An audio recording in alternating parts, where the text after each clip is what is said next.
తరచూ మాట్లాడి వారందరినీ కూడాను మన రాష్ట్రానికి స్వస్థలాలకు తీసుకురావడానికి ఎంతో వ్యయప్రయాసాలకు వచ్చే పరిస్థితి. ఆ సందర్భంగా 3 కోట్ల రూపాయలు వాళ్ళ రవాణా ఖర్చుల కింద సీఎం రిలీఫ్ ఫండ్ నుంచి శాంక్షన్ చేసేటువంటి పరిస్థితి.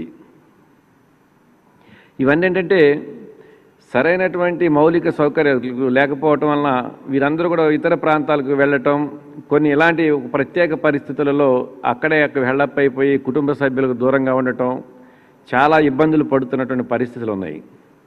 ఇలాంటి పరిస్థితులన్నిటి మీద దృష్టి సారించి ఆంధ్ర రాష్ట్రం నుంచి వలసలు వెళ్ళి బ్రతుకు తెరువుకు ఇతర రాష్ట్రాల్లో ఇబ్బంది పడేటువంటి పరిస్థితులు భవిష్యత్తులో మరలా ఉత్పన్నం కాకూడదనే ఆలోచనతోటి గౌరవ ముఖ్యమంత్రి గారు ఈరోజు ఫిషరీస్ డిపార్ట్మెంట్ సంబంధించి I&I డిపార్ట్మెంట్ సంబంధించి మరి సుదీర్ఘమైనటువంటి రివ్యూ చేసినటువంటి పరిస్థితులు ఉన్నాయి. ఆంధ్ర రాష్ట్రానికి సంబంధించినంత వరకు 1,120 కిలోమీటర్లు సుశాల తీర ప్రాంతం ఉంది. 9 జిల్లాలు, ప్రతి జిల్లాలో కూడాను అనువైనటువంటి ప్రాంతంలో మేజర్ ఫిషింగ్ హార్బర్సు, చిన్న చిన్న క్రీక్స్, డ్రైన్స్ లింకప్ అయ్యే చోట ఫిష్ ల్యాండింగ్ సెంటర్స్ ఏర్పాటు చేయాలని చెప్పి ఆలోచన చేయటం, ఇవన్నీ కూడా గత ఎంతో కాలం నుంచి ప్రపోజల్స్ పెండింగ్లో ఉన్నటువంటి పరిస్థితులు ఉన్నాయి. ఇలాంటి పరిస్థితుల్లో గతంలో లాగా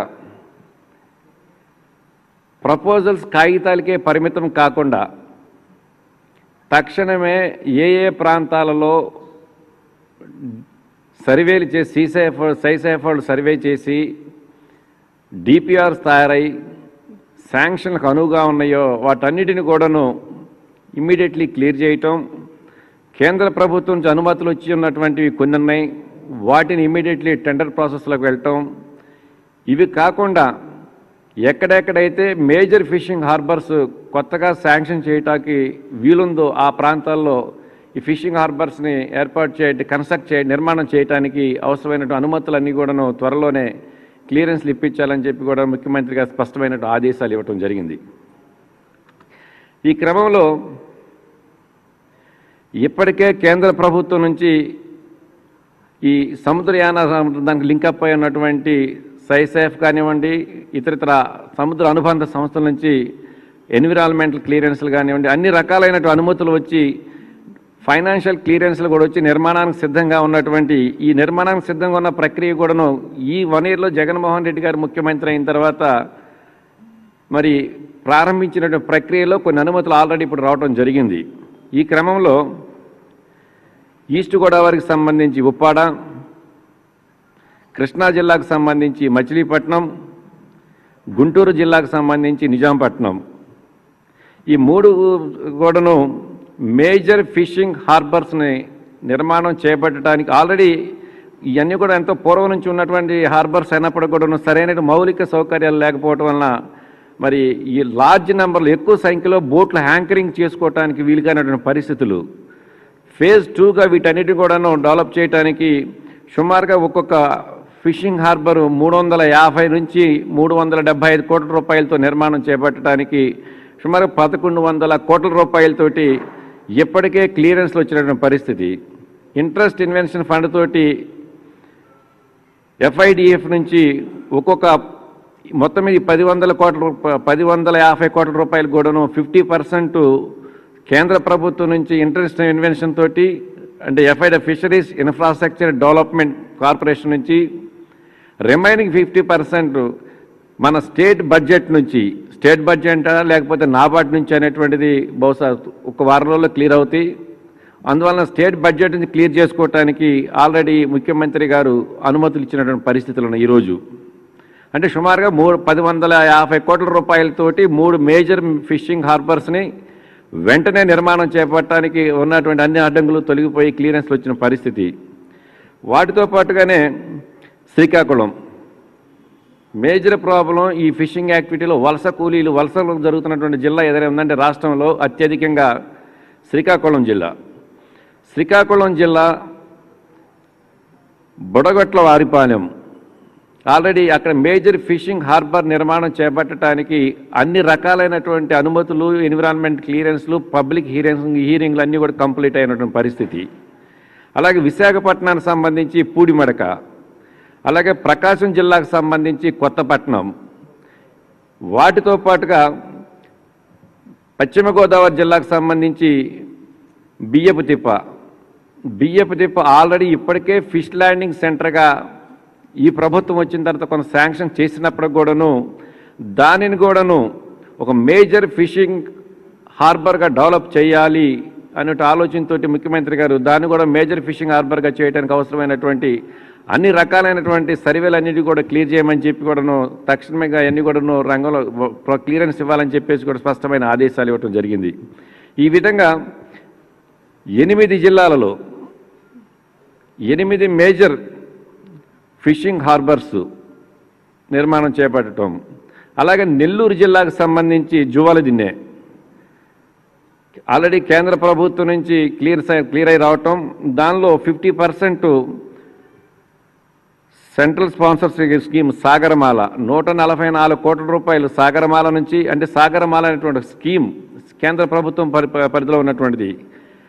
మిగిలినటువంటి 144 కోట్ల రూపాయలు రాష్ట్ర ప్రభుత్వం, అంటే 288 కోట్ల రూపాయలతోటి జువాలదిన్నెలో ఒక మేజర్ ఫిషింగ్ హార్బర్ని ఏర్పాటు చేయడానికి.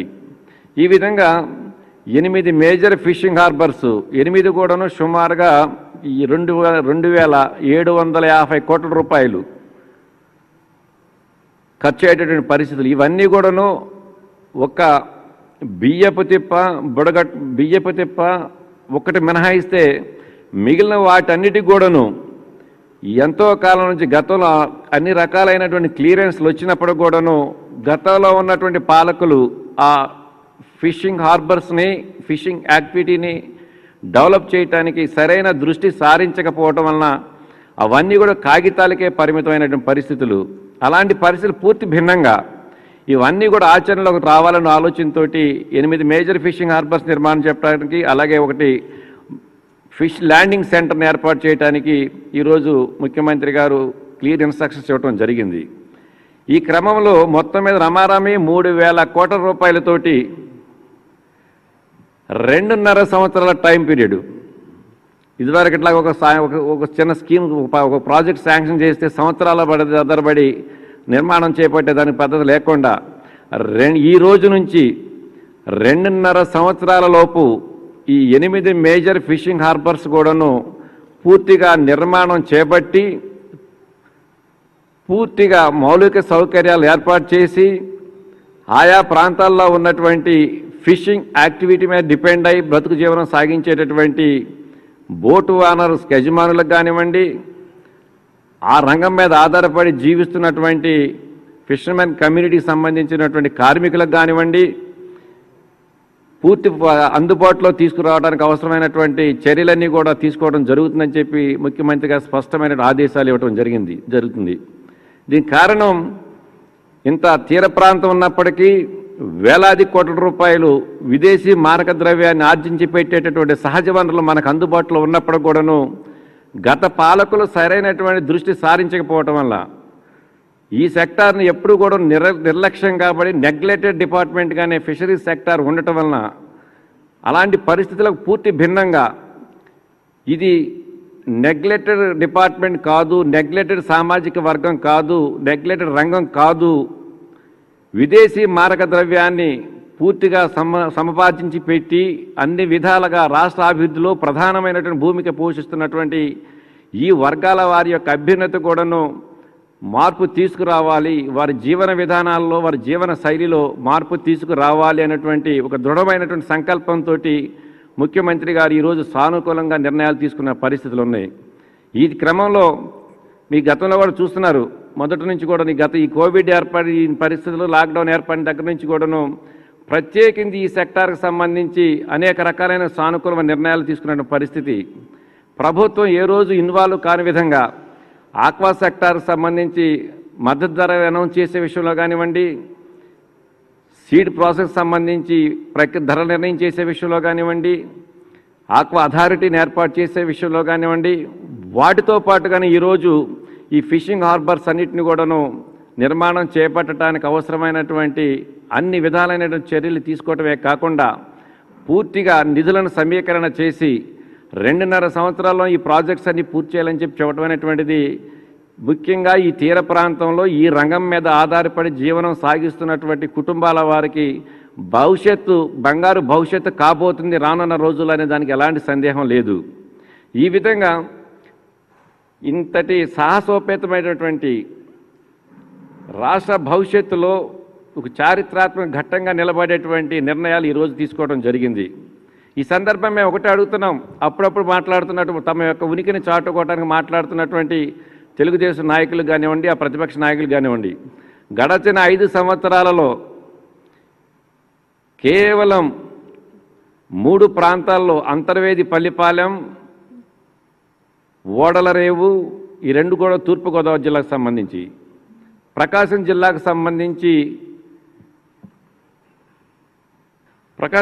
సంబంధించి గుండాయపాలెం, ఈ 3 ప్రాంతాల్లో 3 ఫిష్ ల్యాండింగ్ సెంటర్స్ కేవలం 45 కోట్ల రూపాయలు మాత్రమే ఖర్చు పెట్టి నిర్మాణం చేపట్టిన పరిస్థితి గత 5 సంవత్సరాల్లో. దానికి పూర్తిగా భిన్నంగా 2.5 సంవత్సరాల్లోనే 3,000 కోట్ల రూపాయలతోటి మేజర్ జట్టీలన్నింటి కూడా మేజర్ హార్బర్ల నిర్మాణం చేపట్టక ఈరోజు మేము నిర్ణయం తీసుకున్నామంటే తప్పనిసరిగా స్వాగతించదగినటువంటి విషయం. ఈ క్రమంతో భాగంగానే రెండోది జనరల్గానే బ్యాన్ పీరియడ్, వేట నిషేధిత సమయంలో వేట మీద ఆధారపడి జీవనం సాగించేటటువంటి ఒక్కొక్క మత్స్యకారుడికి గత ప్రభుత్వంలో 4,000 రూపాయలు ఇచ్చేవాళ్ళు. ఆ 4,000 రూపాయలు కూడాను సంవత్సరానికో 2 సంవత్సరాలు ఒకసారి ఇచ్చేవాళ్ళు. దానికి పూర్తి భిన్నంగా మొన్న నవంబర్ 21 వరల్డ్ ఫిషరీస్ డే రోజున 4,000 రూపాయలు ఉన్నటువంటి ఆ బ్యాన్ పీరియడ్ రిలీఫ్ని 10,000 రూపాయలు చేయటం, ఆ దిశగా 1,02,000 మంది లబ్ధిదారులకు ఆ ప్రయోజనం అనుకున్నటువంటి పరిస్థితులు ఉన్నాయి. వాస్తవంగా అయితే ఇంకా బ్యాన్ పీరియడ్ రిలీఫ్ ఇవ్వడానికి టైం ఉన్నప్పుడు కూడాను ఈ లాక్డౌన్లో ఒక విధంగా దాదాపుగా అనధికారికంగా వేట నిషేధిత సమయంగా కొనసాగించబడుతుంది. కాబట్టి ఈ సమయంలోనే ముందుగానే వారికి బ్యాన్ పీరియడ్ రిలీఫ్ అందజేసినట్లయితే వారికి ఎంతో కొంత చేయూతను అందించిన వాళ్ళు అవుతాన ఉద్దేశంతో ముఖ్యమంత్రి గారు రేపు మే 6వ తేదీన రాష్ట్రంలో ఫిషరీస్ సెక్టార్ మీద ఆధారపడి జీవనం సాగిస్తున్నటువంటి 1,15,000 మంది కుటుంబాలకు కుటుంబానికి 10,000 రూపాయల చొప్పున బ్యాన్ పీరియడ్ రిలీఫ్ అందించడం జరుగుతుందని చెప్పని కూడా ఈ సందర్భంగా తెలియజేస్తున్నాం. ఈ విధంగా అనేక రకాలైనటువంటి నిర్ణయాల ద్వారా, అనేక రకాలైనటువంటి కార్యక్రమాల ద్వారా మరి ఈ రాష్ట్రంలో వ్యవసాయ అగ్రికల్చర్ సెక్టార్ కానివ్వండి, లేదంటే ఇతరితర అనుబంధ విభాగాలుగా ఉన్నటువంటి ఫిషరీస్ సెక్టార్ కానివ్వండి, ఆక్వా రంగానికి సంబంధించి కానివ్వండి, ఏ వృత్తి మీద ఆధారపడి జీవిస్తున్న వ్యక్తి అయినప్పుడు కూడాను ప్రభుత్వం నుంచి మాకు సరైన సహకారం అందక మేము ఇబ్బంది పడ్డామనేటువంటి ప్రస్తావన, ఆ నిరాశ నిస్పృహ వారి యొక్క మోములు రాకూడదనే ఉద్దేశంతో ముఖ్యమంత్రి గారు ఇలాంటి నిర్ణయాలు తీసుకుంటున్నారు. కాబట్టి రానున్న రోజుల్లో ఈ ఆంధ్ర రాష్ట్ర ప్రజల యొక్క భవిష్యత్తు ఎంతో మరి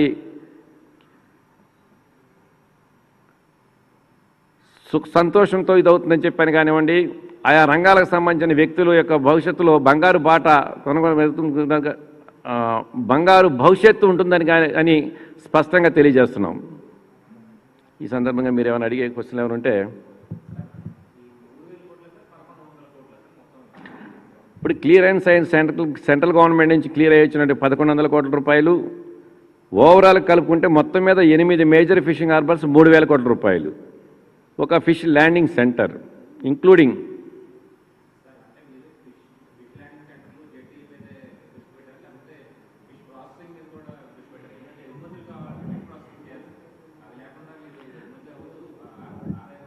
ఫస్ట్ ఫేజ్ ప్రతి జిల్లాలో కూడా ఒక మేజర్ ఫిషింగ్ హార్బర్ని ఏర్పాటు చేయటం. ఆ ఫిషింగ్ హార్బర్ ఏర్పాటు అయిన తర్వాత దానికి అనుసంధానంగానే ముఖ్యమంత్రి గారు మొదటి నుంచి కూడా చెబుతున్నారు, ఎక్కడెక్కడైతే ఆక్వా ఉత్పత్తులు కానివ్వండి, మెరైన్ ఉత్పత్తులు కానివ్వండి, అగ్రి ఉత్పత్తులు కానివ్వండి నిల్వ ఉంచుకొని గిట్టుబాటు ధర, మంచి ధర, రైతుకు లాభం వచ్చే విధంగా వారిని అమ్ముకోవడానికి అవసరమైనటువంటి కోల్డ్ స్టోరేజ్ ఫెసిలిటీస్ క్రియేట్ చేయాల్సిన అవసరం అయితే రాష్ట్రంలో ఉంది. కాబట్టి అనువైన ప్రతి ప్రాంతంలో కూడాను ఈ కోల్డ్ స్టోరేజ్ ఫెసిలిటీస్ని క్రియేట్ చేయటం అనేది ఒక భాగం. ముఖ్యంగా ఏదైతే ఈ రోజున మనం ఈ 8 మేజర్ ఫిషింగ్ హార్బర్స్ నిర్మాణం చేపట్టడానికి నిర్ణయం తీసుకున్నామో ఆ ఫిషింగ్ హార్బర్స్ కంప్లీట్ అవుతుంగానే దాంతో అనుసంధానంగానే కోల్డ్ స్టోరేజ్ ఫెసిలిటీస్ని కూడా క్రియేట్ చేయాలని చెప్పని కూడా ముఖ్యమంత్రి గారు స్పష్టమైన ఆదేశాలు ఇవ్వడం జరిగింది. కాబట్టి త్వరలోనే దానికి సంబంధించినటువంటి ప్రక్రియ కూడా ప్రారంభం అవుతుందని అనే దానిలో ఎలాంటి సందేహం లేదు.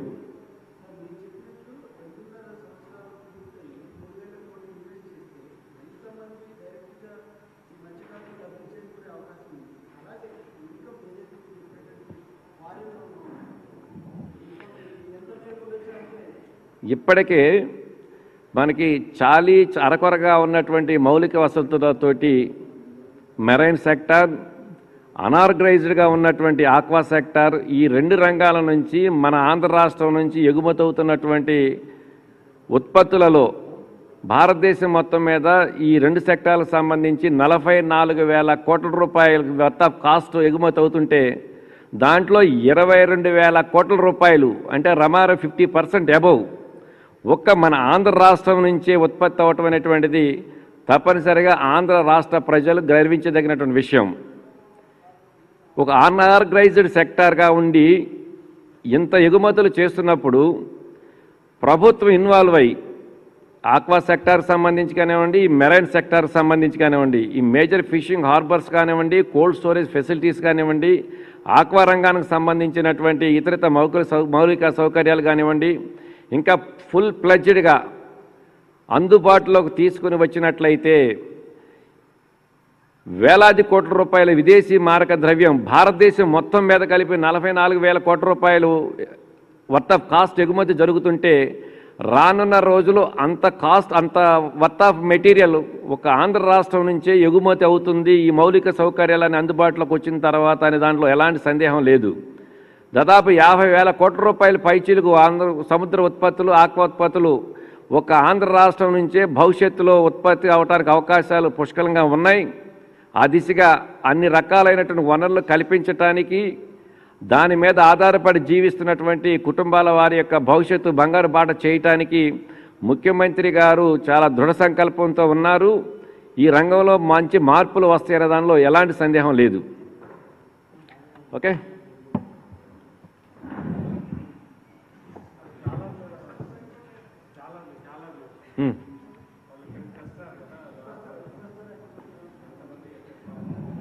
ఆల్రెడీ దాని మీద నిన్న డీటెయిల్గా ప్రశ్న చెప్పడం కూడా జరిగింది. 52 బస్సుల్లో 3,380 మంది, మొన్న సాయంకాలం 22 బస్సులు, రిమైనింగ్ 30 బస్సులు కూడా నిన్న ఎర్లీ మార్నింగ్ బయలుదేరినాయి. 25 బస్సులు ఆల్రెడీ తెలంగాణ బోర్డర్ టచ్ అవ్వడానికి 100 కిలోమీటర్స్ డిస్టెన్స్లో ఉన్నారు. ఇప్పటికి జస్ట్ మేము వస్తామని కూడా జస్ట్ మాట్లాడొచ్చాం. వాళ్ళకి జర్నీలో చిన్న చిన్న ఇబ్బందులు ఏ ఉన్నాయంటే అదే దానికి సంబంధించి అంటే కారణం ఏంటంటే ప్రతి బస్సుకు కూడాను ఆల్రెడీ అందరిమే కలిపి కొంత మనీ ఇవ్వటం జరిగింది. వాళ్ళకి మనీ ఇచ్చే మనీతో పాటుగానే కొన్ని బిస్కెట్స్ ఇలాంటివన్నీ కూడా ఏర్పాటు చేసుకోవడం జరిగింది. కానీ ఈ లాక్డౌన్ వలన ఎక్కడ కూడాను హోటల్స్ అందుబాటులో లేకపోవటం, నంబరు 3,000 మంది పైచీలకు నంబర్ ఉండటంతో ఫుడ్ ప్రిపరేషన్కి సంబంధించి కొన్ని ఇబ్బందులు ఎదురవుతున్నాయని చెప్పేసి అనే మెసేజ్ నాకు జస్ట్ ఇంతకు 1 అవర్ బ్యాకే మాకు కూడా తెలియటం జరిగింది. అందువల్ల అట్లీస్ట్ మన తెలంగాణ బోర్డర్లోకి రావటంగానే తెలంగాణకు సంబంధించినటువంటి ప్రభుత్వ అధికారులు ఇతర మంత్రులతో కానీ మాట్లాడి వారికి భోజన వసతులన్నీ కూడా ఏర్పాటు చేయడానికి ప్రయత్నం చేస్తున్నాం. ఇవాళ సాయం ఒక మ్యాక్సిమం ఒక 2 అవర్స్లో ఈ ప్రాబ్లం సాల్వ్ అవుద్ది. అంటే అట్లా కాదు కదా, అన్ని ప్రాంతాల్లో కూడా ధాబాలు తెరుస్తున్నాయి అని చెప్పిన ఆలోచనతో ప్రతి బస్సుకి మనీ ఇవ్వడం జరిగింది. కానీ వాళ్ళు బయలుదేరిన తర్వాత ఎక్కడా కూడా ధాబాలు అందుబాటులో లేకపోవటం, అందులో నంబర్ ఏమో వేల సంఖ్యలో ఉండటంతో 50 మంది 100 మంది 200 మంది కంటే ప్రిపరేషన్ చేయగలుగుతారు. కానీ ఇన్ని వేల మందికి చేయాలంటే ప్రాక్టికల్ సాధ్యపడదు. కాబట్టి దానివల్ల అనుకోకుండా కొన్ని ఇబ్బందులు ఎదురైనాయి ప్రాక్టికల్గా. సో మోస్ట్ ప్రాబ్లీ ఈ నైట్ ఆ ప్రాబ్లం సార్ట్ అవుతుంది. మొత్తం 4,000 మంది. 4,000 మందిలో మన ఆంధ్ర రాష్ట్రానికి సంబంధించినంతవరకు 3,380 మంది. రిమైనింగ్ వాళ్ళు ఒరిస్సా, మహారాష్ట్ర ఈ ప్రాంతాలకు సంబంధించినటువంటి వాళ్ళందరూ వాళ్ళ ప్రాంతాలకు ఇది ఎక్కువ లార్జ్ నెంబర్ మంది. ఇది